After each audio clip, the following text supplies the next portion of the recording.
Comment vendre une maison plus chère en restant sous le prix de marché et plus cher qu'en 2021 aujourd'hui? Okay, let's go. Je vais me servir de deux outils, mon agent IA et Cadastre.com avec l'option Premium. Sur l'option Premium, on a une nouvelle tuile qui s'appelle Mesure. Elle permet de redessiner une parcelle sur un plan cadastral. En donnant le numéro de parcelle à mon agent, je lui ai demandé d'aller sur Cadastre et d'aller vérifier le PLU pour voir les conditions de division et de construction, surtout sur cette zone. Alors là, il est en train d'apprendre le PLU par cœur, il apprend toutes les pages et s'informe sur les conditions pour diviser la parcelle.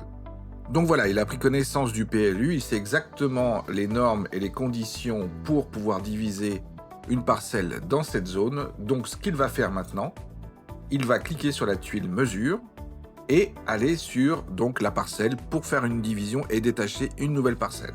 Alors maintenant, il va aller sur l'outil mesure et commencer son travail de division et de redessiner une nouvelle parcelle détachée de la propriété tout en respectant le PLU dans lequel il a été s'informer. Voilà, la parcelle a été redessinée avec une partie d'accès sur la nouvelle parcelle. C'était une parcelle en drapeau, comme on l'appelle. Maintenant, on va pouvoir aussi estimer cette parcelle. Pour ce faire, rien de difficile. Une fois que vous avez la parcelle, vous allez dans DVF. Dans DVF, vous remettez le numéro de la parcelle pour bien vous recentrer dessus. Ce qu'il faut mettre dans les filtres, c'est la zone déjà que vous voulez estimer, donc le quartier. Et vous mettez donc en cliquant sur terrain le prix minimum qui est de à peu près 100, 150 voire 200 pour éviter tout ce qui est terrain agricole et vous pouvez mettre au maximum. Vous appuyez sur le nombre de parcelles et vous avez un prix moyen qui va être localisé en bas à droite du terrain. Vous rajoutez la surface qu'on a trouvée, c'est-à-dire 566 mètres et vous avez déjà l'estimation de cette parcelle.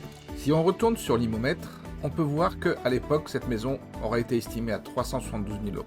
Mais au vu du contexte et de la hausse des taux, aujourd'hui, cette maison serait vendue maximum dans les 333 000 euros. Je vais placer l'Imomètre en dessous du prix de marché dans la zone verte, parce que déjà, on a moins de terrain, et comme ça, je suis en dessous du prix de marché pour cette catégorie de maison. Vous retournez sur la tuile mesure, vous téléchargez le rapport sur la division de la parcelle pour donner au propriétaire. Pour compléter l'estimation, vous retournez sur l'Imomètre en téléchargeant aussi le rapport de l'Imomètre.